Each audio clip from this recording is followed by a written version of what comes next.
C'est officiel, depuis le 31 octobre, il est illégal au Québec de vendre des produits de vapotage à d'autres saveurs ou arômes que celles du tabac. Pêche, melon d'eau, framboise glaciale, tout ça, c'est du passé.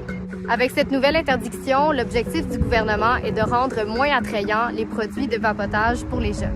L'enquête canadienne sur le tabac et la nicotine menée par Statistique Canada révélait qu'en 2022, 30% des ados de 15 à 19 ans ainsi que près de 50% des jeunes adultes de 20 à 24 ans ont déjà essayé la vape au cours de leur vie. Mais quels seront les impacts de cette interdiction sur les entreprises qui font habituellement la vente de ces produits? Pour le savoir, je m'en vais chez Vape Rock au centre-ville de Sherbrooke pour comprendre comment ils comptent s'adapter à cette nouvelle réalité. On avait au-dessus de 2000 saveurs en boutique. Là. Depuis le 31 octobre, c'est 90 du chiffre d'affaires qui a baissé. On a tous été un peu sur le choc. On est conscient que oui, qu'il y avait des jeunes qui vapotaient, mais nous, en tant que boutique spécialisée, ça prenait 18 ans et plus pour rentrer en boutique. Chaque client qui rentrait, on avait des pièces d'identité, c'était obligatoire. On avait des visites d'inspecteurs régulièrement.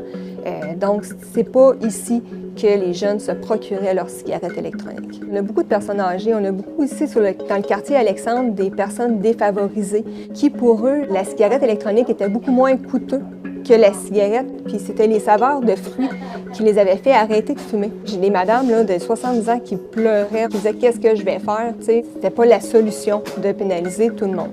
Pour survivre, j'étais obligée de virer en tabagie.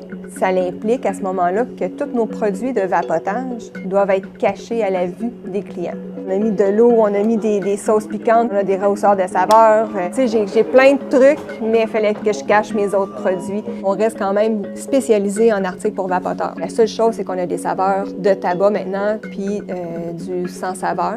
C'est un choix déchirant, mais pour essayer de survivre, on n'a pas eu le choix.